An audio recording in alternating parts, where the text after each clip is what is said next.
I don't take recording this particular video lightly. There's some things that we got to talk about within the gaming industry. Um, if anybody follows the gaming industry over the last few months, last year especially, um, you might have noticed that there's an alarming trend of companies doing layoffs, studio closures, even for games that have apparently been pretty successful by previous standards at least. Studios closing, layoffs. I'm recording this right on the heels, of course, of the news that Microsoft is closing several Bethesda studios and laying off a bunch of people. Once again, this is the second major layoff for Microsoft for Xbox this year. They started off with almost 2,000 layoffs back in January, and here we go again. This has happened everywhere. No one is immune. No game is safe. Sony, EA, Square Enix, you name it. I mean, it pretty much goes down the list.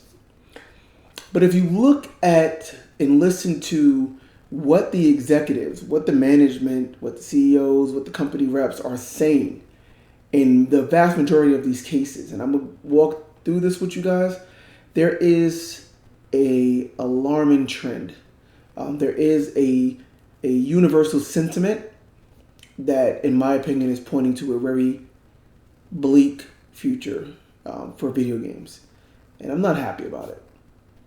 But let's talk about it.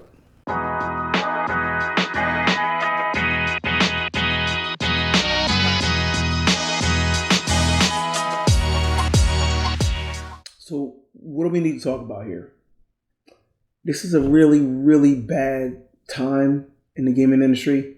I'm recording this May 2024. I was at GDC this year, and even then, that was back in March. The sentiment was there was a lot of low morale. I think that GDC had done a poll where I think close to 1 out of 3, like literally 30% of the attendees, the game developers that attended there, have been impacted. They said they have been impacted by layoffs. I know several people personally that are, currently without work, that worked at, some renowned studios. It's really bad. It's really bad. Layoffs everywhere. I mean, not a month goes by, it seems, over the last year or so where you haven't heard of large-scale layoffs from some big companies and some small companies. Worse than ever. 2023 was already an all-time high for layoffs. I think estimates put it at somewhere around 13,000, or so layoffs in 2023. And, by most accounts, in January alone, there was close to 6,000 layoffs in 2024. In 1 month, right? Like literally. I haven't seen actual numbers now as we sit here in May, but even through like March, we're probably, in the 8,000-ish range. And I would say now, with the latest round that we heard of, I mean, we're probably close to 10, if not over 10. It's pretty bad. We're not even halfway through the year, guys, right? Now, I could talk about this for over an hour easily in terms of just going all into it. Why are there so many layoffs? What's going wrong? What are the causes here? What are the solutions? This is a really, really complicated and complex issue. And I don't, could be here forever. I want to hone in on one specific aspect of this that to me is becoming clearer and clearer. Now, like I said, we're sitting here. I'm on the hills. This was May 7th. Of course, if you haven't heard, Microsoft closed a bunch of Bethesda studios, 3 Bethesda studios, and just are doing cuts kind of across the board. And, the word is this is not even it. There's more to come still, right? But, in particular, they closed, Arcane, Austin, a great studio historically. Now, these are the makers of Redfall. Redfall was a disaster. Came out last year. Was supposed to be one of Xbox Studios' marquee titles on the heels of Microsoft buying out Bethesda, right? And again, there's a lot of reasons, a lot of things that went wrong with Redfall. It was just horribly mismanaged in the short of it. Not going to go into it. That's a whole nother thing. But it was a disaster. It was just right? Just a horrible game, reviewed horribly, didn't get any traction really, had a ton of bugs. It just was incomplete. Horrible game. But the studio, Arcane Austin, has made some great stuff. They're the makers of Prey in the past. They have a pretty good catalog besides this game. And it's like one, bad failure that really wasn't even on them. They were asked to make, again, a first-person live service online shooter, multiplayer shooter. That's not their bread and butter. That's not what they're known for. That's not their expertise. And we're seeing that happen a lot more. As we think about this Microsoft cut, there's one. I'm going to scroll down here. This is IGN's article. They originally, I think, released it. I want to highlight these two paragraphs here. This was a transcript of an email that was sent by Matt Booty, who was the head of Xbox Studios, where Microsoft, was basically announcing the cuts. And, it says it here, right? Microsoft blamed the cuts on a reprioritization of titles and resources. But listen, I want you guys to follow this. Listen to this. You can see it, but I'm reading it. Today, I'm sharing changes that we are making to our Bethesda and ZeniMax teams.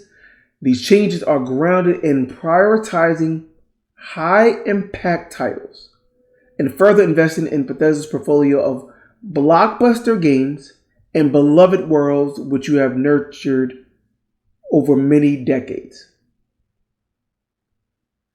High-impact titles, blockbuster games, beloved worlds which you have nurtured over many decades. Keep that in mind, guys.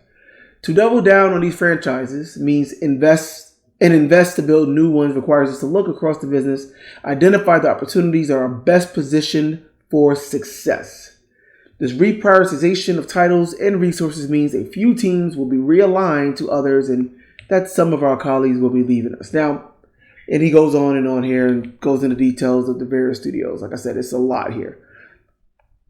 But I want you to hear prioritization, high impact titles, blockbuster games, beloved worlds over many decades.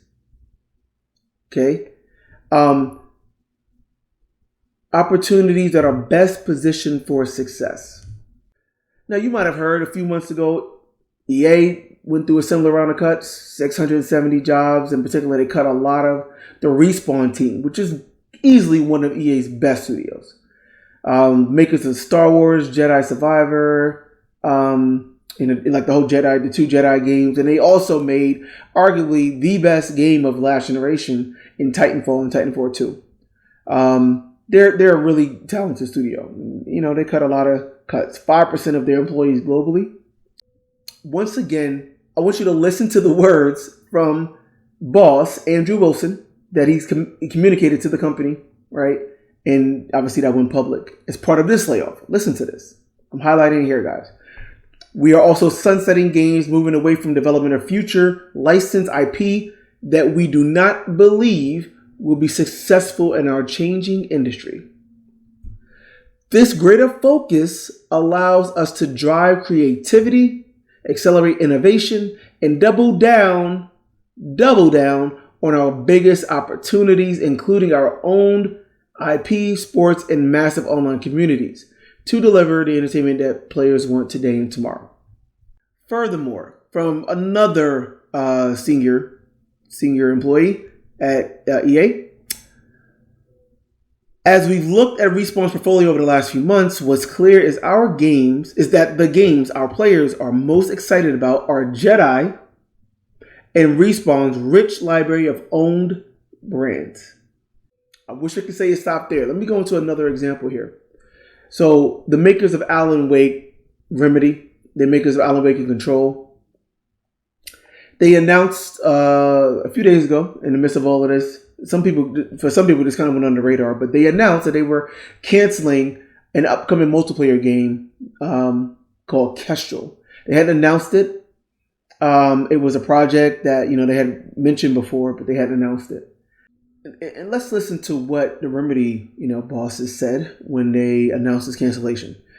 We can reallocate talented Kestrel developers to these other game projects. I'll get to that in a minute.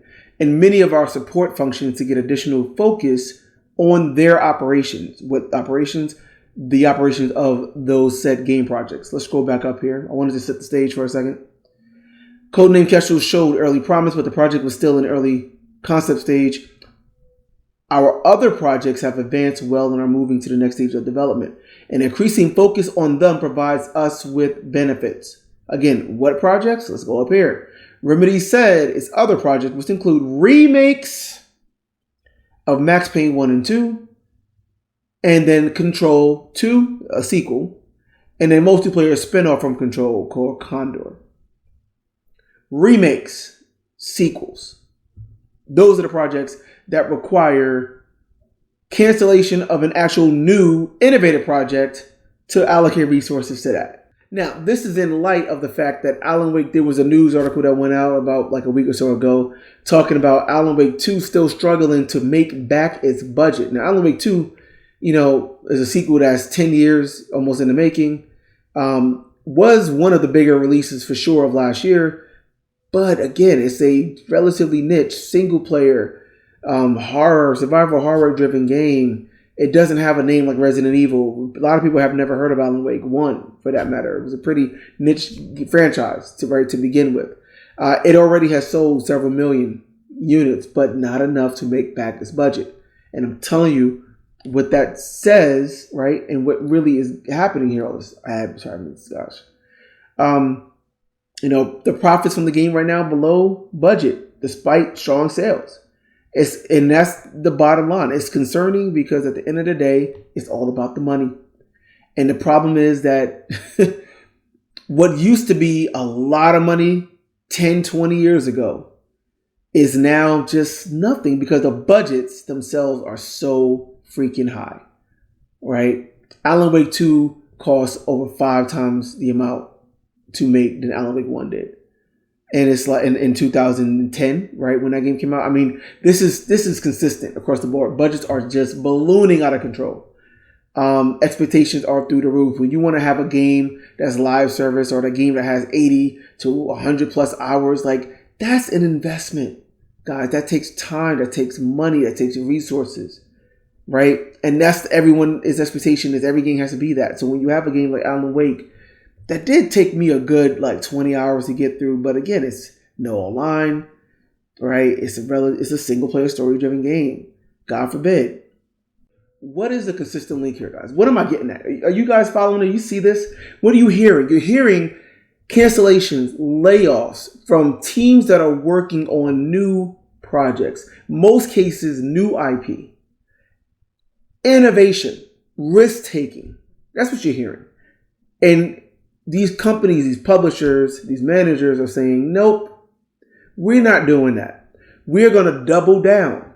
We're going to invest in the world that you guys, fans, have loved for the last several decades. What are they saying? They're saying that we're going to continue to invest in sequels and remakes of established, tried and true IP because that's the safe bet. That's what they're saying. Look at the studios. This is another thing. PlayStation isn't immune to this. If you guys haven't heard, back in February, PlayStation laid off a bunch of people, hundreds of people. I think it was like 900 or something like that. They canceled several unannounced projects amid heavy layoffs, right?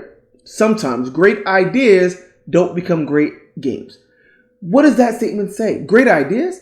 These are new IP. These are new ideas, right?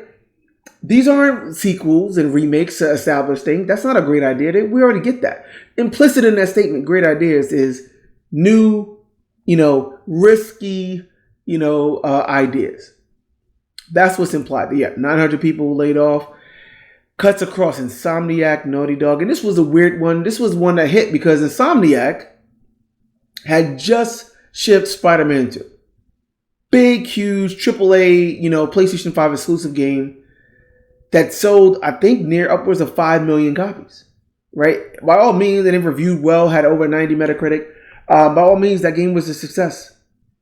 And how were they rewarded? And roughly 3 months later, they get layoffs. What does that do for morale, guys? What do you think that, like, how do you feel if your game, nothing is safe? You have a great game, a great launch. Spider-Man 2 it was not an easy game to develop. And they still released it within 3 years of the system launch. Roughly 2 years after they had already done a remaster for Spider-Man Remastered and a new kind of substantial spinoff of Spider-Man Miles Morales, and shipped a brand new Ratchet & Clank game that was PS5 exclusive in the following year. Within a 3-year span, guys, Insomniac was the only PlayStation developer, by the way, that can say that they shipped 4 new, brand new games for PS5, including one remaster, but still was a new project for a PS5. No other PlayStation developer can say that, by the way. And how are they rewarded? For being literally the one holding down the fort for PlayStation, they get layoffs. They lose talent. They see people get out the door. It's bad, man. It's horrible. What do we hear in this Microsoft thing? We're going to double down on franchises, right? And we're going to look at opportunities that are best positioned for success. Guys, what they are saying is we cannot afford to take risks. And we're not going to. Anything that was not a clear success story, okay, right? We're not going to do. We're going to go and invest. What you're going to hear is EA talking about Battlefield, Madden, FIFA, or whatever it's called, FGC, whatever. The soccer game. You're going to hear that kind of stuff from EA. Apex, they're going to continue, of course, investing in. That's what you're going to hear, right? Xbox, yes, you best believe Gears of War is coming. For Bethesda, it's going to be Doom, right? We already got the new Indiana Jones game, which is, again, obviously an established franchise, an established IP, but a brand new game, somewhat risky. We got to see how that one turns out. Hellblade, risky. We got to see how that one turns out. Redfall was supposed to be this brand new game. Look what happened with that. Starfield is underperforming, guys, if you haven't heard. Starfield's supposed to be this, again, long, people playing this game consistently. Over 90% of the people that bought the game is no longer playing it. That's also a stat that came out. Now Starfield, Bethesda's not giving up. They're going to keep investing in it, but all indications it's underperformed, right? So that was a new IP, right? What they're talking about is, we got Fallout, we got Elder Scrolls, right? That's what Bethesda is known for. That's what we're going to be investing in. Think about this, guys. Look at the studios that they closed. They closed, Arcane, like I said, that was a talented studio. They could do what they are well at. Again, their Prey game was really good. They have some good, innovative, a bunch of developers over there. They also killed Tango Gameworks. Tango Gameworks was not only the only true Japanese studio under the Microsoft Xbox Game Studios umbrella, which is over 40 studios or more. I don't even know. It's a ridiculous amount of studios. The only Japanese one. And, Microsoft been talking about trying to get a foothold in Japan for a while. Well, they just killed one opportunity to do that. Their only opportunity to do that right now, at least. But not only that, Tango has been, consistent in pushing new IP. These are the makers of Evil Within 1 and 2. Again, new IP. Initially, the studio was founded by the guy that made Resident Evil. And that was his new IP. Those games were really good, right? And that's kind of where Tango came from. They built Ghostwire Tokyo, is honestly one of my favorite games of this generation. I thought it was excellent. It was a great testament to the PS5 hardware and feature set. I thought it was a really cool game. Again, new IP, innovative. And then, of course, the more recent title that set the world on fire last year in a lot of ways was Hi-Fi Rush. By every measure, Hi-Fi Rush was a great game. Everyone came out of nowhere. Everyone was like, it's a great game. They just launched it on PlayStation 5, actually, I think in March. And it's, selling well there. Again, this is a studio that is known for innovation, right? Pushing new IP. They closed them down. What does that say? What is the story there? We are not going to invest in new IP. We are going to double down on established franchises that have a clear history of success, which means, again, lack of innovation, lack of fresh content, lack of new IP. is that really a world, a gaming world, an Xbox world that we really want to see? And this is only a couple of examples, guys. I'm talking about Remedy, EA, obviously Microsoft, PlayStation. Nobody's immune right here. There was also talks of Square Enix also, again, restructuring their portfolio. We already hear Square Enix canceling games in an effort to be more selective and focused. Focused on what? Again, no more Forspoken, right? Nothing like that. We're going to Final Fantasy, right? Dragon Quest in Japan. Stuff like that. That's what it's going to be. That's what it's going to be. Part of it is on the consumers, right? Like I said, gamers expectations are just, in most cases, just too much, I think.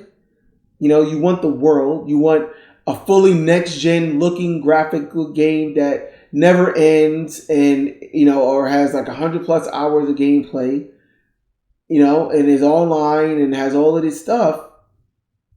Who's making that? Right? Like, there are human beings behind the scenes that have to make this stuff. Then complain, it's so many years in between game launches. So many years are going by where we haven't heard of, a new game from this studio or that studio, right? Or again, there's no new games on Xbox Series and PlayStation 5 now. Really? You can't have your cake and eat it too. What you're demanding takes a lot of time and resources and money. Money and resources that a lot of studios don't have, clearly. Even the big studios that thought they had it, they don't have. They're just bleeding money. Right? So part of it is, we got to take some of the blame as fans, as consumers, as gamers, right? Because we're ultimately running the show. We talk with our money, right? And when a game like Alan Wake 2 comes out, a game like Final Fantasy 16 comes out, that again is really going into the technology and is single player and stuff like that, those are the games that people want to complain about and don't want to buy. It's too short. It's not this. It's missing this. It's right. Like that's what we're hearing. When we hear, stuff like Ghostwire Tokyo was similar. It was a great game, but again, single player, no online multiplayer. You kind of go through, beat it. It gets redundant. It gets repetitive, or credits roll and there's nothing else to do, and man, really enjoy the game. That's what the game was. It was that experience. Callisto Protocol, play those 6 hours, get lost in turn up the surround sound, shut off the lights, and get lost in that experience. That's what that's for. That is not meant to be Diablo, right? Or like Borderlands or something. Like, that's not what that game is. We're getting to a place where the industry, the people that run the show are basically saying, we're going to fit our portfolio within this small, tight niche of games that we know people have invested in the past, for the most part, which means sequels and more remakes. And I'm already sick of remakes. I really am.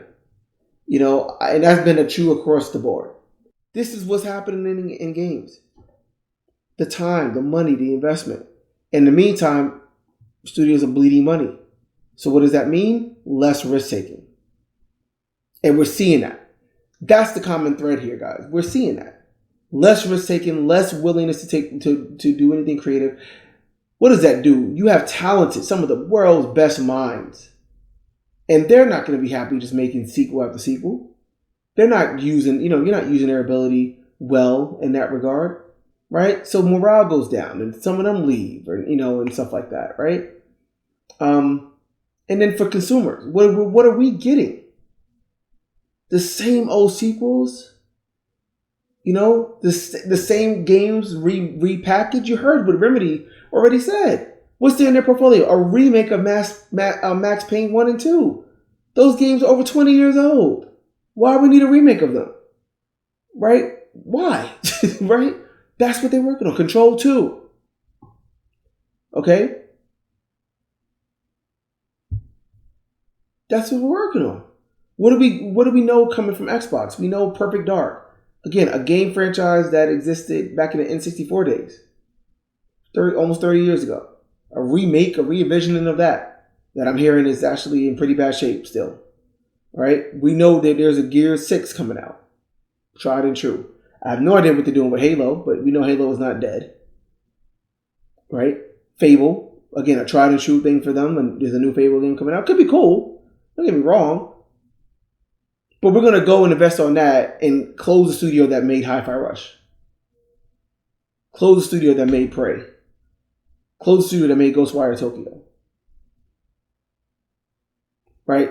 We're going to cancel all of our kind of new IPs and unproven games because we need to invest in games that are going to guarantee, or we hope at least can guarantee success. Some success. This is just completely disheartening to me, guys. If not, it should be to you as well, because we've already seen it. I already was pissed off at just the amount of remakes and remasters coming from everybody. I mean, it was making me sick, to be honest. Not to say that I haven't played some of them. I mean, again, it's kind of like passing the time, but I'm playing them kind of like, okay, whew, can't wait for the real thing, right? Can't wait for the, right? When is the bit, and it's like, this is just saying, you know what? We're working on some stuff, but nope. Like, a lot of studios are canceling them. Right? It's really sad. So let me know what you think. It's all there. Again, it's all there. And there's a lot that really to talk about. Like I said, to digest when we really think about what is happening in the game industry now. Like I said, I can't go into all of it. But this piece is really clear in light of Microsoft's latest round of layoffs and what the wording is. You see out there. It's sad and it's scary. Let me know what you guys think. Am I just off my rocker here? Are you guys seeing this? Are you guys feeling this? What do you think of the software that's released today? How do you feel about more sequels and more remakes? And think about what you can do as a consumer, right, to hopefully change this around. Something's going to give, guys. The game industry is on the verge of a bubble that's going to explode. Some people think it's necessary, kind of is long overdue, to have basically like a video game crash akin to what happened in 1983, which kind of reset things, and then here comes Nintendo and we have a whole new era in gaming. Maybe we need something like that here. Console sales are way down. Industry's changing. Everyone keeps talking about that. Changing times, changing industry. We need to reevaluate things. Maybe that's a sign of we need to, wash away everything, rinse, clean, restart. I don't know. You tell me. That's all for now. True Techno Gamer here. Till next time. Thanks.